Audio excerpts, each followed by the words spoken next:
두 주간 12장 요한계시록 12장 말씀 봤는데 여러분 용이 누구라고 그랬죠? 용 사탄이죠. 사탄. 그리고 해를 입은 한 여인은 교회.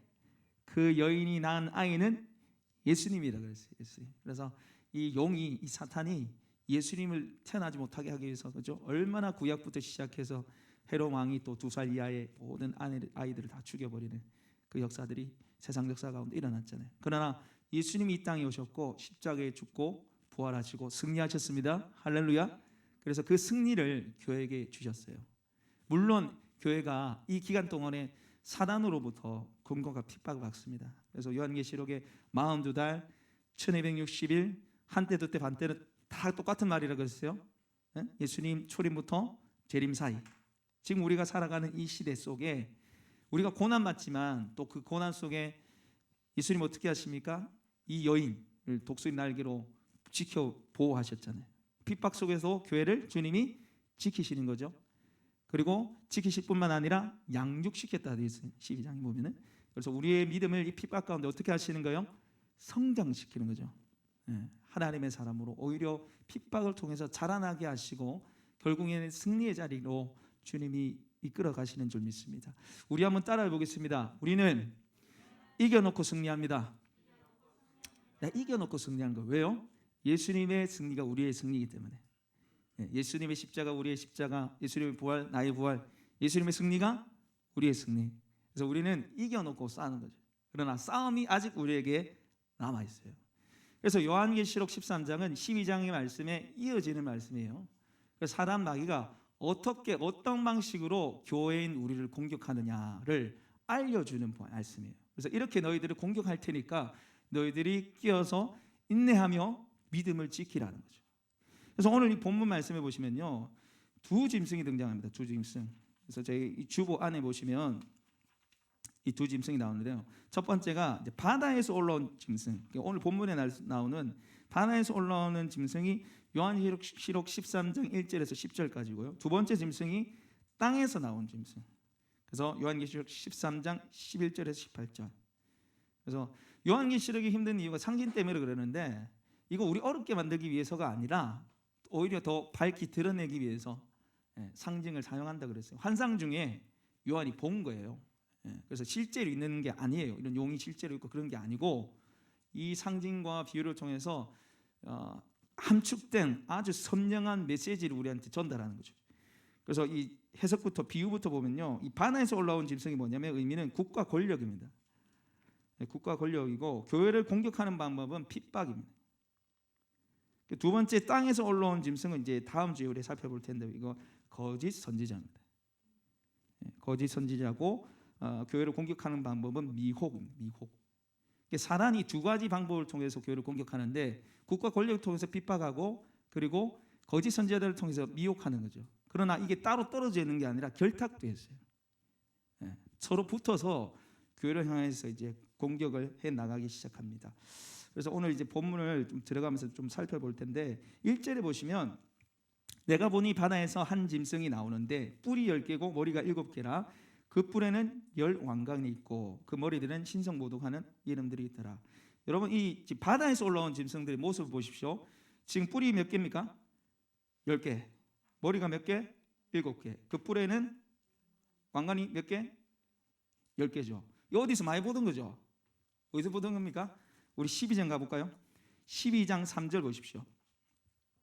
12장 3절 같이 한번 읽어보겠습니다. 시작. 하늘에 또 다른 이적이 보이니 보라 한 큰 붉은 용이 있어 머리가 7이요 뿔이 10이라 그 여러 머리에 왕관이 있는데 뭐랑 비슷해 지금? 붉은 용과 닮았습니다. 그죠? 이게 뭐냐면 사단의 하수인이라는 거예요. 이 짐승이 바다에서 올라온 짐승이 사단이 쓰는 도구라는 거예요. 여러분 이제 예수님은 누구의 형상이에요? 성경 보니까 하나님의 형상. 우리 예수 그리스도를 통해 누굴 볼 수 있어요? 하나님 볼 수 있어요. 그런데 이 지금 형상을 뺏긴 거예요. 그래서 이게 뭐냐면 짝퉁입니다. 예수님 모습이 이게 보여요. 이게 보면은 또 죽었다가 살아나겠는데 3절 보십시오. 그 머리 하나가 상하여 죽게 된 것 같더니 그 죽게 되었던 상처가 나음에 누구 모습 같아? 예수님 모습 같아. 뒤에 또 보면은 또 양 같은 모습으로 또 나옵니다. 이게 미혹이에요 또. 어쨌든 간에 이게 짬뽕 좀 섞여져 있는데 이 사단의 하수라는 거예요. 바다 위에 올라온 이 짐승이. 그리고 뿔이 있고 이 면류관을 가졌다는 것은 힘이 있다는 거예요. 그리고 면류관은 자기 스스로 취한 겁니다. 하나님 준 면류관이 아니고. 그래서 그 머리에 뭐가 있어요? 신성모독하는 이름들이 있더라. 하나님을 비방하고 욕하는 거예요. 지금 그게 계속해서 이제 반복해서 등장하게 되잖아요. 5절에 보도 이 짐승이 과장되고 신속하는 모독하는 말을 하는 입을 받아 또 42달 동안 일할 권세를 받으니라. 하나님을 모독하는 말을 하는 거죠. 계속해서 신성 모독하고 더러운 말을 하는 거죠. 이게 이제 하는 일인데 이 지금 짐승의 모습을 보면 2절에 같이 한번 읽어보겠습니다. 시작. 내가 본 짐승은 표범과 비슷하고 그 발은 곰의 발 같고 그 입은 사자의 입 같은데 용이 자기의 능력과 보좌와 큰 권세를 그에게 주었더라. 여러분 이제 표범, 곰, 사자 이거 한번 체크해 보시죠. 표범, 곰, 사자 이 모습이 이렇다는 거예요. 자, 이 모습이 어디 나오면 다니엘서 7장에 나옵니다. 자, 다니엘 7장 한번 찾아볼게요. 다니엘 7장. 요게 무엇인가를 다니엘 7장에 보면 또 좀 알 수 있어요. 그러니까 요한계시록은 성경의 완성이에요. 그러니까 구약에 나왔던 것들이 집대성돼서 결론이 맺어지는 거죠. 근데 구약에 있는 비유들을 상당히 많이 썼습니다. 내생물도 그렇고요. 그래서 오늘 여기 나오는 이제 이 짐승의 모습도 마찬가지인데 7장 4절에서 다니엘서 7장 4절에서 7절 말씀. 다니엘서 7장 4절에서 7절 말씀. 1244페이지. 다니엘서 7장 4절에서 7절 길지만 같이 한번 읽어보겠습니다. 시작. 첫째는 사자 같은데 독수리의 날개가 있더니 내가 보는 중에 그 날개가 뽑혔고 또 땅에 들려져서 사람처럼 두 발로 서게 함을 받았으며 또 사람의 마음을 받았더라. 또 보니 다른 짐승 곧 둘째는 곰과 같은데 그것이 몸 한쪽에 들었고 그 입 사이에는 새 갈빗대가 물렀는데 그것에게 말하는 자들이 있어 이르기를 일어나서 많은 고기를 먹으라 하였더라. 그 후에 내가 또 본즉 다른 짐승 곧 표범과 같은 것이 있는데 그 등에는 새 날개 넷이 있고 그 짐승에게 또 머리 넷이 있으며 권세를 받았더라. 내가 밤 환상 가운데에 그 다음에 본 넷째 짐승은 무섭고 놀라우며 또 매우 강하여 또 쇠로 된 큰 이가 있어서 먹고 부서뜨리며 그 나머지를 발로 밟았으며 이 짐승은 전에 모든 짐승과 다르고 열 뿔이 있더라. 이게 뭐냐면 지금 요한이 봤던 환상하고 겹치는 거예요. 여기 보면 사자, 곰, 표범이 나오죠. 4절에 첫째는 사자 같고 5절에 보면 둘째는 뭐요? 곰 같고 6절에 보면 셋째 짐승은 표범 같고 다니엘이 봤던 그 환상을 요한계시록에 요한도 본 거예요. 이게 뭐냐면 사자는 바벨론 왕국이에요. 바벨론 제국을 의미하는 거예요. 곰은 바사 그리고 표범은 헬라. 네 번째 나왔던 이 넷째 짐승은 로마 제국입니다. 그러니까 이 제국들을 말한 거예요. 국가를 말하는데 그냥 국가가 아니라 이 국가들은 공통점이 있는데 기독교인들 박해했던 거죠. 이스라엘을 공격하고 박해했던 도구들이었습니다. 그 이미지를 지금 이제 요한이 가져왔는데 이 넷째 짐승이 로마 제국이에요. 지금 요한이 살았던 시대가 어떤 시대입니까? 로마의 통치를 받았던 시대예요. 그러니까 1세기에 이 요한계시록을 받았던 사람들은 누구 지배하에 핍박을 당했어요? 로마의 지배하에 핍박을 당한 거예요. 그래서 바다에서 올라온 짐승은 한마디로 누구입니까? 로마 제국을 말해요. 성도들을 핍박했던 로마 제국, 국가 권력을 지금 요한이 얘기하고 있는 것입니다. 그래서 7절 우리 다시 요한계시록 3장 13장 7절 돌아가겠습니다. 요한계시록 13장 7절 우리 한번 같이 읽어보겠습니다. 요한계시록 13장 7절 같이 읽겠습니다. 시작. 또 권세를 받아 성도들과 싸워 이기게 되고 각 족속과 백성과 방언과 나라를 다스리는 권세를 받으니 여기 보면 이 권세가 얼마나 센지 성도들과 싸워서 이기게 되고 되어 있어요. 이건 이겼다는 의미가 아니라 정말 이긴 것처럼 만들었다는 거예요. 최후의 승리는 교회에 있습니다. 할렐루야. 성도들에게 있는데 얼마나 강력하게 성도들을 핍박하고 무너뜨리고 짓밟는지 마치 이긴 것처럼 만들었다는 거예요. 여러분 제가 오늘 이제 이 설교를 준비하면서 사실은 마음이 좀 많이 힘들었습니다. 왜냐하면 제가 이 얘기를 하면 목사님 태극기네 그거네.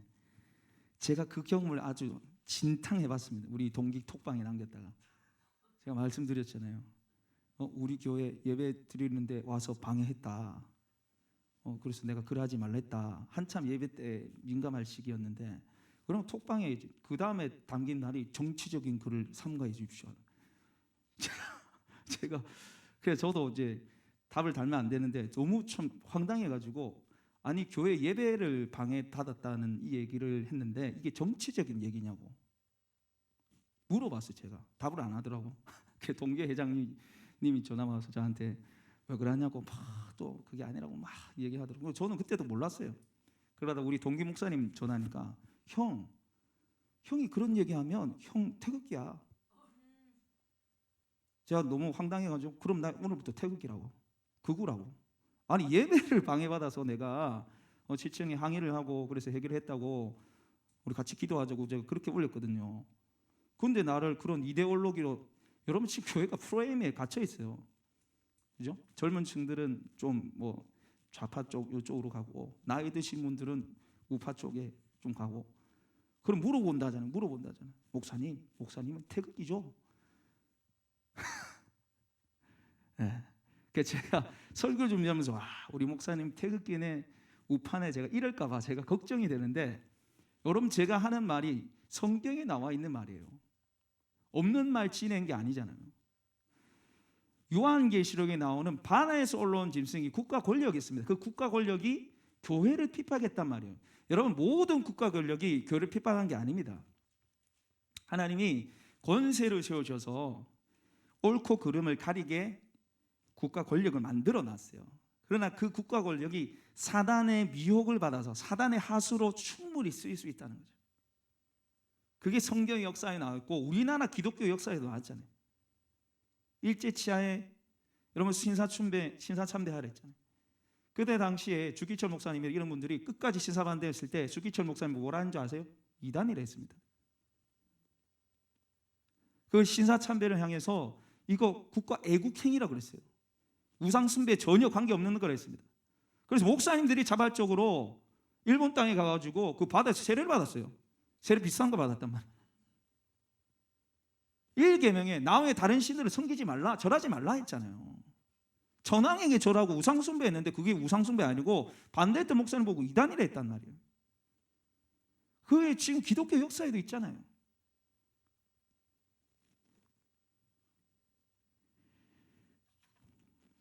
우리 PPT 좀 잠깐 볼까요? 네, PPT 띄워주십시오.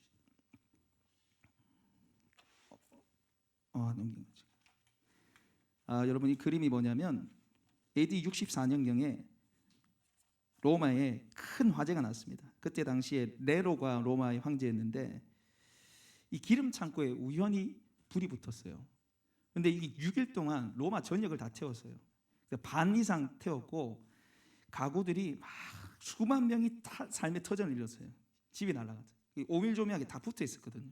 그리고 굉장히 잘 타는 그 목재 소재로 이제 집들이 만들어졌기 때문에 너무 잘 탔어요. 그런데 이때 당시에 네로가 폭정이에요. 미치광이에요. 국민들이 다 싫어했단 말이에요. 그런데 국민들 사이에 소문이 돌기 시작하는데 무슨 소문이 돌? 네로가 태웠다는 거예요. 미쳐가지고 우리 죽이려고. 그러니까 네로가 자기 왕자리가 이제 위태롭잖아요. 그래서 희생양을 찾았는데 그 희생양이 누구면 기독교인들이었습니다. 로마 시대에 여러분 이 요한계시록은 AD 한 90년에서 96년 사이에 기록되어 있다 그럽니다. 그런데 로마 대화재 사건이 AD 64년경이에요. 그러니까 기독교 박해가 이때부터 본격적으로 시작된 겁니다. 왜 기독교인을 희생양으로 삼았냐면 얘들은 황제 숭배를 안 한 거예요. 자기를 신을 안 모시는 거죠. 그리고 당시 기독교인들의 이미지가 굉장히 안 좋았습니다. 세상 사람들이 믿지 않는 사람들이 뭐라 했냐면 얘들은 사람 잡아먹는다 그랬어요.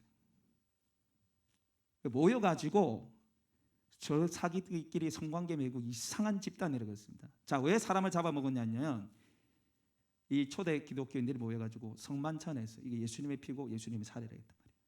예수님의 피와 살을 먹고 마신다니까 이 사람들 오해해가지고 뭐 한 거예요? 사람 잡아먹는다는 거예요. 모여가지고 성관계 맺는데 이건 무슨 말이냐면 이때 당시에 교회가 모일 때는 남녀 무리가 모였고요. 어린아이부터 장년까지 다 모였어요. 우리는 당연한 거잖아요. 근데 여러분 우리나라도 100년 전만 해도 남자 여자 같이 앉지를 못했어요. 예배당에도 딱 갈아놨어요. 딱 이때는 더 했어요. 남자와 여자가 같이 같은 공간에서 같이 모인다는 자체가 없었던 시대예요. 제대들 같이 모여서 뭐 하는데 이상한 짓 하겠지. 이게 굉장히 이미지가 안 좋았단 말이에요. 기독교에 대한 이미지. 그러니까 두 가지를 사용한 거예요. 아, 나한테 숭배 안 하지? 이미지 안 좋지? 그래서 내려오고 뭐라면, 야, 얘들이 태웠어. 기독교인들이 태운 거야. 예수주의들이 태운 거야. 그러니까 이 원망들이 누구한테 가는 거예요? 기독교인들한테 가는 거예요. 기독교의 모든 박해가 쏟아지기 시작하면 누가 불태웠지? 쏟아지기 시작합니다. 그래서 이 군중들을 만족시키고자 해서 하나를 만들어요. 그게 콜로세움입니다. 콜로세움 만들어요. 콜로세움에 이 세 가지 경기가 있는데 제1경기는 검투사들끼리 싸우는 거예요. 글래디에이터 영화 보시면 그렇게 나와 있잖아요. 검투사들끼리 이제 방패 칼을 주고 싸우는데 그게 제1경기고 살아남는 자가 이기는 거예요. 죽을 때까지 하는 거고, 여러분 이 군중들이 너무 악합니다. 피 흘리고 죽는 걸 막 즐기는 거예요. 두 번째 싸움은 뭐냐면 사자와 이 검투사입니다. 사자를 쫀쫀 굴려가지고 검투사 이 칼하고 방패만 주고 싸운 거예요. 여러분 누가 이기겠어요? 사자가 이기죠. 거의 사자가 다 혹 간혹 뭐 검투사가 살아남은 자들이 있었는데 거의 사자밥이 됐어요. 그래서 3경기는 뭐냐면 사자와 비무장한 아무것도 없는 사람을 집어넣었어요. 그들이 사자밥이 되는 거 보고 사람들이 즐겼습니다. 그때 사자밥이 됐던 사람은 누구냐? 그리스도인들이었어요. 처참하게 사자밥이 되어가면서도 주님 부여하지 않고 황제 숭배를 거절했습니다. 그렇게 자신의 믿음을 지켜왔어요. 근데 제가요, 이 지금 돌아가는 거 보니까 지금 우리가 좀 그래 되고 있지 않은가 그런 생각이 들어요. 우리나라 코로나가 확산이 될 때 청와대에 국민청원을 넣었습니다. 중국인 입국 금지 요청해달라고 70만 명 이상이 요청을 했어요. 그러나 정부가 이거를 거절합니다. 거절할 뿐만 아니라 화물기로 중국 우한에 마스크 150만 장을 전달했어요. 150만 장을 전달하고 방호복, 보호, 경복 그거 막 6만 개에서 7만 개 이상 다 보냈습니다. 여러분 이때 우리가 뭐 했습니까? 중국 우한에서 이렇게 코로나로 힘들어하는데 보낼 수 있어요. 보낼 수 있어요. 마스크 그렇죠? 힘드니까 보낼 수 있어요. 그러나 우리는 어떻게 했어요? 여러분 이게 무슨 그림인지 아시겠어요? 마스크 때문에 줄 서는 거예요. 이렇게 국민들이 마스크 없어가지고 약국에서 이렇게 여러분 거리 유지가 어디 있어요 여기에? 마스크가 없는데 마스크 없으면 걸리잖아요. 국민들이 이 위험 가운데 있는데 정부는 정작 150만 개의 마스크를 중국에 보냈어요. 그래가지고 의사협회에서 최대집 회장, 대한의사협회 회장인데 이분이 정부 방역 대책 대실패라고 얘기했습니다. 그래서 경질까지 해야 된다고 얘기했어요. 그래서 박능훈 장관 경질시키고 여기 보면 중국발 입국자들 다 입국 금지 조치해라 그렇게 얘기를 했습니다. 그러나 금지 조치 안 했죠. 받아줬잖아요. 와서 공짜로 치료해 줬잖아요. 그래서 어떻게 돼요? 지금 코로나가 이렇게 확산이 된 거예요. 그러니까 방역 자체를 정부에서 실패를 한 거예요 지금. 그러니까 조금만 풀리면 쿠폰 발행해가지고 그 막 사 먹게 하고 그죠? 휴가철에 기억나십니까? 정부에서 막 그 발행해가지고 막 퍼졌잖아요. 그러고 나서 또 뭐 또 하니까 또 코로나 2.5단계 올리고 이게 계속해서 이 악순환입니다. 악순환. 그래서 정부가 국민을 통제하고 그런 일들이 지금 일어나는데 그러면서 이렇게 확산세가 일어날 때 정부로부터 비판이 찾아오자 정부가 한 일이 뭐냐면 기독교를 향해서 화살이 가도록 했어요. 대면 예배 강행한 교회 뭐 1000여 곳 적발했다. 눈만 뜨면 이두 보도요 끊임없이 나왔습니다. 기억하십니까? 뉴스 보기가 싫었어요. 대면 예배 강행 교회, 서울시 교회 대면 예배 강행. 그런데 여러분 보건복지부에서 뭘 발표했습니까? 이거부터 보겠습니다. 대면 예배를 통한 감염 확산 사실 없었다는 거예요. 여러분 교회 때문에 코로나 확진자가 나오긴 했습니다. 그러나 예배드려서 나오지 않고 예배 후에 식사를 해서 문제였죠. 밥을 먹고 같이 간식을 먹으니까 문제가 됐다는 거예요. 여기 보면은 정부가 대면 예배를 통한 코로나19 감염은 사실상 없었다고 밝혔다는 거예요. 이 얘기를 왜 했냐면 야 5인 이상 모이지 말라 그랬잖아. 왜 교회는 5인 이상 모여? 하도 글에 써서 정부에서 발표한 거예요 이게. 여러분 오인상 보지 말고 식당에서 지금 몇십 명이 모여서 식사하잖아요. 그러니까 하도 있다가 지금 손영래 보건복지부 중앙사고수습본부에 이 반장이 이렇게 얘기한 거예요. 대면 예배 때문에 사실상 이게 코로나 관련된 이유는 없었다는 거예요. 뒤후에가 문제였다는 거예요. 그런데 정부는 어떻게 해서 계속해서 대면 예배 강행, 대면 예배 강행, 계속해서 기독교를 희생양으로 세우는 거예요. 그러면서 이런 제안했죠. 수도권 좌석수 10%, 비수도권 20%, 수도권은 아예 비대면만 예배드리라 이렇게 얘기했습니다. 여러분 코로나가 3단계가 되면요 교회도 문 닫아야 됩니다. 3단계 올라가면 저도 문 닫을 생각이에요. 그러나 뭐가 문제입니까? 교회에 들이대는 잣대하고 세상에 들이대는 잣대하고 다르다는 거예요. 이 정부가 얘기한 게 뭡니까? 공평, 평등, 정의 아닙니까? 항상 얘기했던 거예요. 근데 교회에 되는 잣대하고 세상에 되는 잣대하고 틀려요. 여러분 우리 이 식당 주변에 만약에 확진자 나오면요 한 2, 3일 소격하고 다시 영업 재개합니다.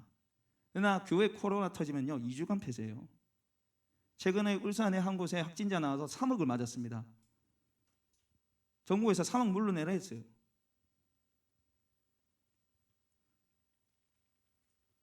여러분 이 서울의 지하철, 버스, 지하철 정말 안전한가? 이 기자분이 쓴 건데 여기 보면 500만 명 이상이 서울에서 시내 버스, 지하철을 타고 가는데 신기한 게 뭐냐? 한 명도 코로나가 발견되지 않았다는 거예요.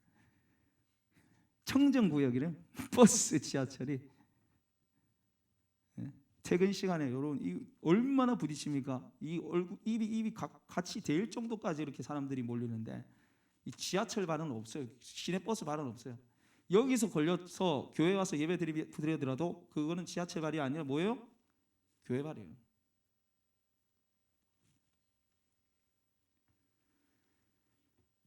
여러분 이제 이게 질병관리청 통계인데요. 2020년 작년이죠. 1월 20일부터 올해 1월 30일까지 통계인데 교회로 인한 코로나 발병 숫자가 8.2%입니다. 확진자 나온 게 8.2%라고요. 여기에 심지어는 뭘 넣냐면 열방센터하고 IM 선교 단체까지 넣었어요. 여러분 IM 선교 단체는 교회발이 아닙니다. 이거 제가 하는 말이 아니라 질병관리본부에서 교회발이라고 아예 안 해요. 왜냐하면 IM 선교에는요 대안학교로 돼 있어요. 그러니까 사회에서 감당 안 되는 30만 명의 아이들이 있습니다. 집안에서도 감당되고 어려운 애들, 비행 청소년 이런 애들을 모아가지고 대안학교를 설립해요. 물론 여기서 마스크를 벗고 잘못한 거 있어요. 그렇게 하면 안 되죠. 그런데 여러분 정부나 다른 단체들 세상 사람들 어떡합니까? 그거 교회로 생각해요. 교회로. 기독교인 교회 때문에 이거 다 쳐서요. 다 쳐서 8.2%인데요. 여러분 세상 사람들은 뭐라 생각하는 줄 아십니까? 교회발이 몇 퍼센트라고 생각하겠습니까? 8.2%인데.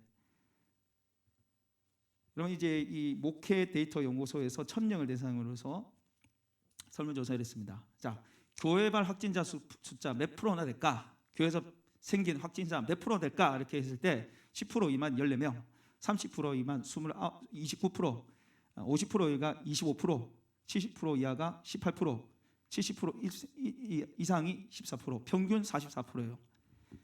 교회에서 일하는 거 8.9%입니다. 8.9%. 그죠? 8.2%였습니까? 8.2% 나왔죠. 그런데 세상 사람들이 생각하는 건 뭐예요? 교회에서 44%가 나왔다는 거예요. 절반 가까이 어디서 나왔다는 거예요? 교회에서 나왔다는 거예요. 이거 누가 만들어냈습니까? 매스컴이 만들어냈잖아요. 희생양 삼았잖아요.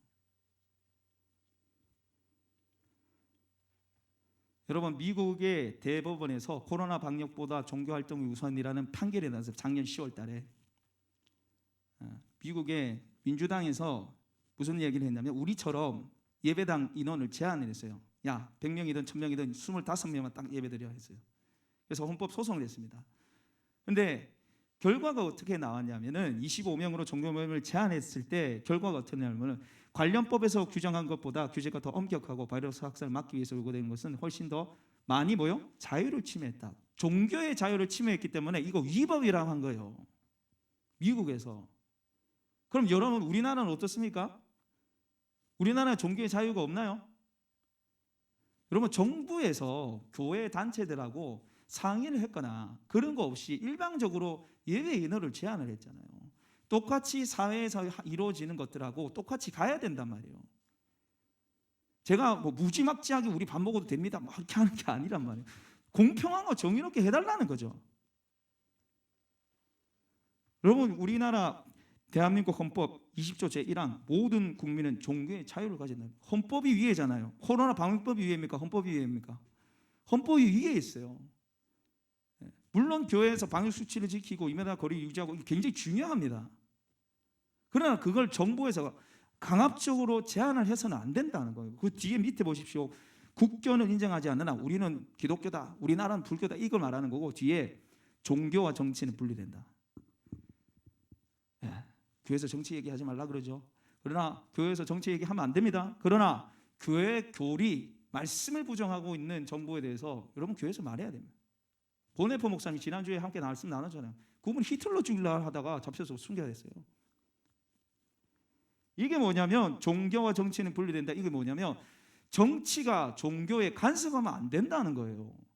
예배 인원 제한하는 그런 식으로 하면 안 된다는 걸 헌법에 지금 명시해 놓은 거예요.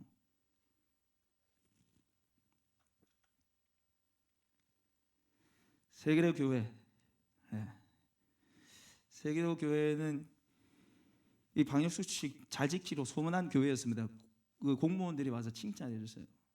널찍널찍하게 떨어져 앉아서 그렇게 예배드리는데 문제는 이제 20명 이하, 20% 이하로 제한을 가했을 때도 이거 거리 유지한 상태에서 방역 잘 지킨 상태에서 예배를 드려서 여러분 폐쇄를 당했어요. 확진자 나와서 폐쇄 나간 게 아닙니다. 확진자 안 나왔어요. 뭐 신문지상이나 이상한 사람들은 뭐 주민이 싫어한다는데 여러분 이 세계로 교회가 너무 잘 생겨가지고 항의하는 사람 한 번도 없어요. 그 지역 주민은 예배드리다가 교회 폐쇄를 당했어요. 그래서 어떻게 했냐? 잔디밭에서 예배드렸죠. 결국에는 다시 복귀했죠. 20%로만 해가지고 복귀했는데 또 언제 문 닫을지 모르요. 여러분 이게 남 일이 아닙니다. 남 일이 아니에요. 지난주에 우리 교회 공무원분들이 왔다 갔는데 공무원들이 계속 우리 교회 오셨어요. 오셔가지고 지난주에는 너 좌석수 몇 프로냐? 그 20%만 해야 된다. 우리 좌석수 여러분 30개도 안 됩니다. 그 20% 하면 우리 5명밖에 예배 못 드려요. 우리 가족하고 대표 기도자도 없어야 되고 그래서 방송 보는 한 사람만 예배 드려야 돼요. 그렇게 하더라고. 제가 너무 힘들다. 우리 집사람도 맨날 응대하는데 스트레스 받고 우리 이제 새벽 기도 때 도저히 안 돼가지고 그걸 좀 기도 좀 해주시고 헌신하실 분들 좀 나오도록 거기 응대하는 사람들 기도부터 했더니 우리 장로님이 나서시더라고. 너무 감사하게 우리 권사님하고 장로님이 나서가지고 목사님 100명 미만의 교회는 20명 이내로 예배드리면 됩니다 하시더라고요. 그래서 저도 찾아보니까 진짜 그런 거예요. 정부에서 그런 지침이 내려왔어요.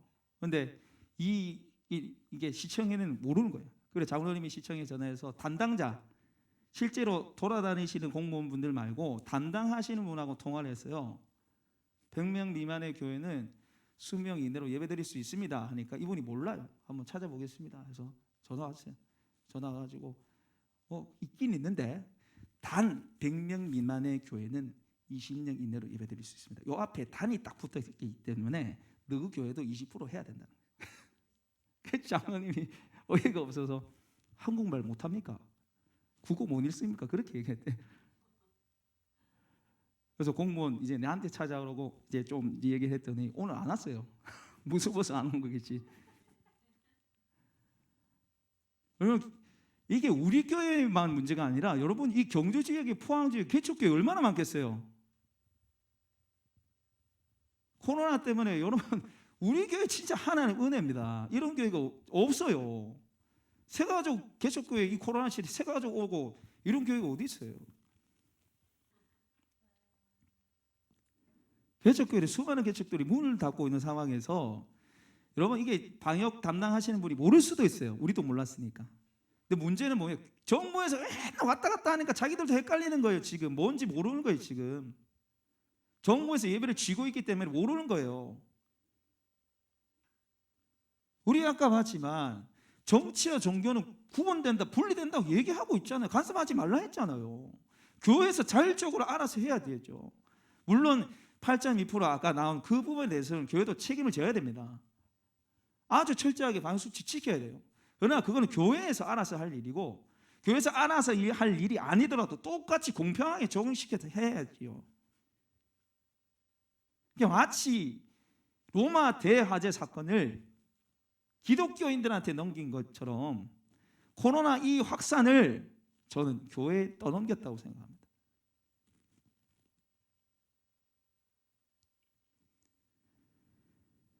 여러분, 예배는 굉장히 중요합니다. 믿지 않는 불신자들이 봤을 때는, 야, 너 왜 이렇게 뭐냐, 그렇게 할 수 있어요. 절에 가서 절하는 거나, 물 한 그릇 떠놓고 비나이다 하는 거나, 뭐 취미 이래저래 예배드리는 거 똑같이 봅니다. 그러나 여러분, 우리에게 있어서는 예배는 생명이죠. 하나님 만나는 시간이잖아요. 그 누구보다 중요하신, 크고 위대하신 하나님을 만나는 시간이 뭐예요? 예배 시간이니까 타임 못 하는 거예요. 우리는. 여러분, 비신자에게 당신이 직장을 다니는데, 그렇죠? 직장 생활 해야 되잖아요. 직장 생활 해야지 먹고 살죠. 내일 출근하면 총을 쏴 죽여버릴 거야. 그러면 출근하겠습니까? 안 하겠습니까? 출근 안 하죠. 근데 여러분, 만약에 저에게 너 내일 예배당 와서 예배드리면 쏴 죽일 거면 저는 예배드리러 나올 겁니다. 왜? 예배가 생명이기 때문에. 그 뭐 사람이 죽이면 죽임 당하면 되지요.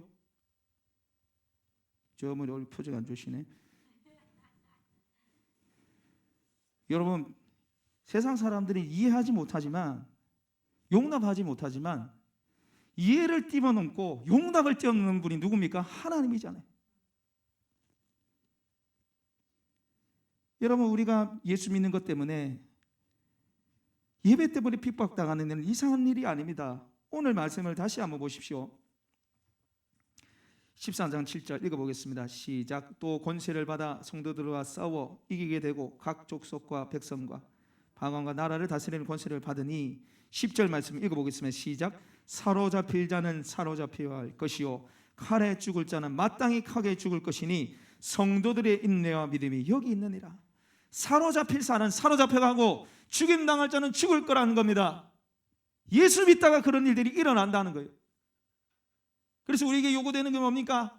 인내와 믿음. 끝까지 주름 붙들고 따라가는 것이 필요하다는 것이.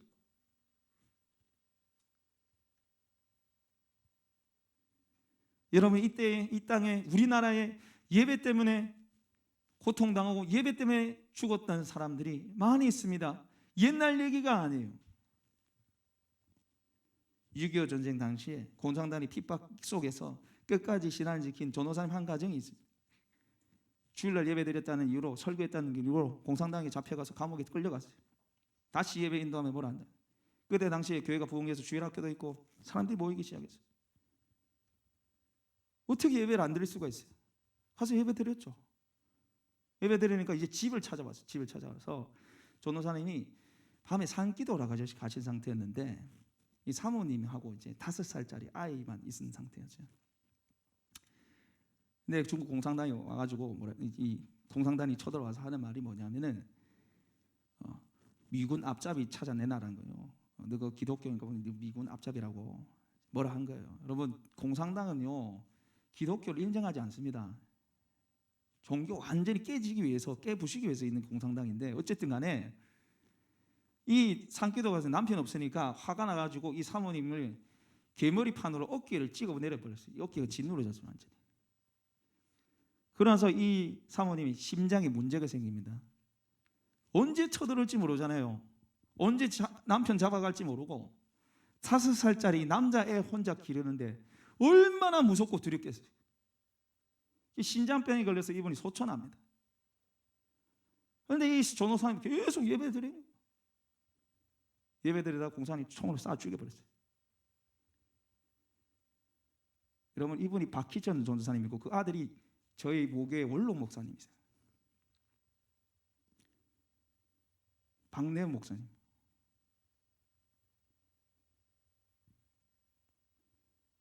여러분 저 같으면 예수 안 믿을 것 같아요. 예수 믿다가 어머니랑 아버지 다 소천하셨잖아요. 홀로 5살에 고아가 됐어요. 고아가 돼서 신학교를 가고 목사님 됐어요. 그리고 제가 그 교회 다니고 저 같은 것이 목사가 됐어요. 사랑하는 우리의 믿음을 지키는 일은 굉장히 중요합니다. 이것이 하나님 앞에도 마찬가지고요. 여러분 자녀 앞에서도 마찬가지예요. 내가 예수로 인해서 고난당하고 핍박당하면 자녀들이 예수 안 믿을 것 같잖아요. 아니에요. 그 순교당하신 전호사님 밑에 목사님이 나왔다니까요. 우리가 하나님 앞에서 어떻게 예배드리고 주님 섬기는가를 자녀들이 다 보고 있어요. 엄마 아빠가 이때 이렇게 했지. 힘들어도 예배당 나와서 예배드렸지. 핍박에서도 주를 위해 살았지. 나도 그렇게 살아야지.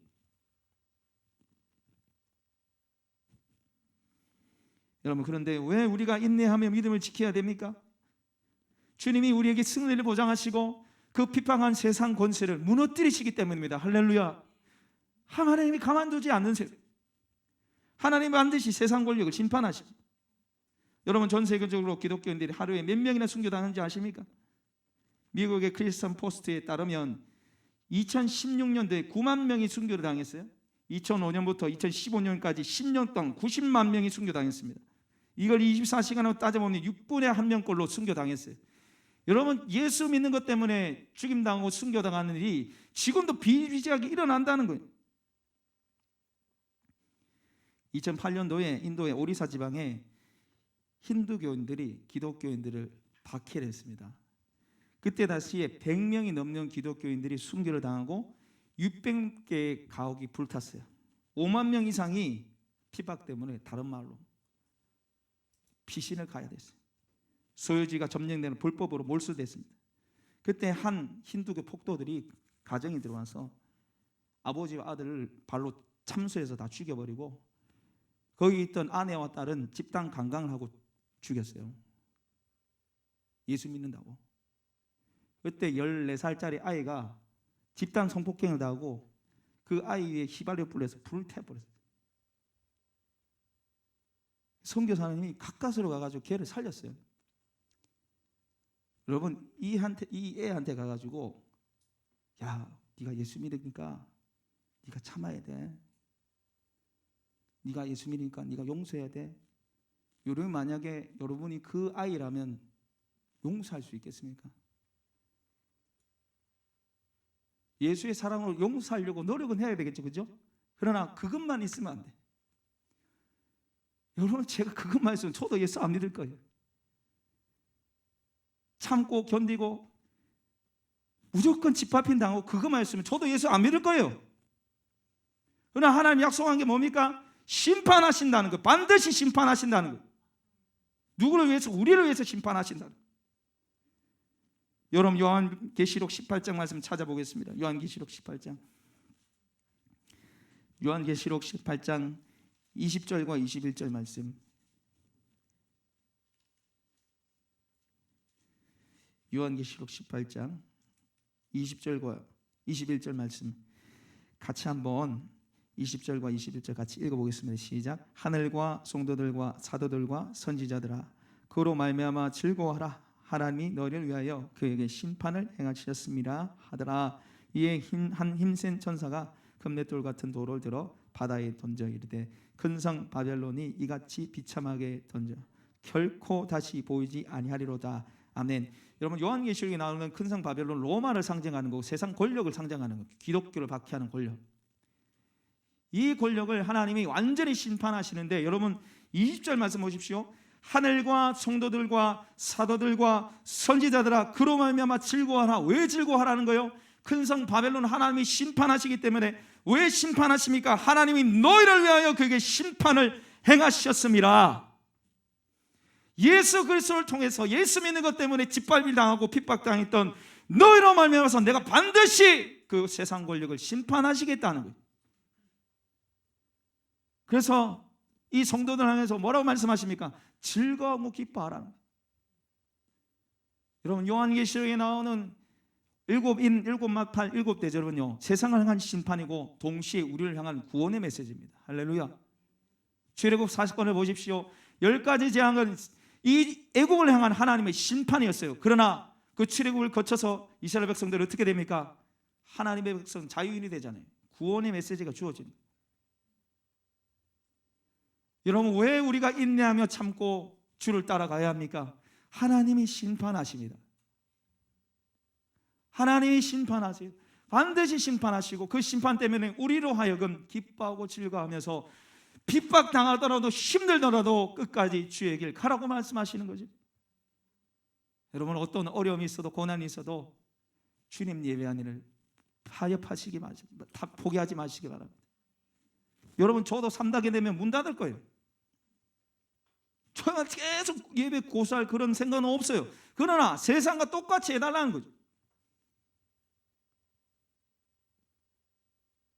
그때 제가 온라인으로 하겠죠. 여러분, 직시하셔야 돼요. 이 마지막 때를 직시하셔야 돼요. 세상 권력은요, 지금 세상 권력은요 교회를 핍박하고 있어요. 이때 여러분 믿음 흔들리지 마시기 바랍니다. 끝까지 주님 바라보시며 승리하시기 바랍니다. 그래서 주님 앞에 영광 돌리시고 주님께 쓰임받는 저와 여러분 되시길 소망합니다.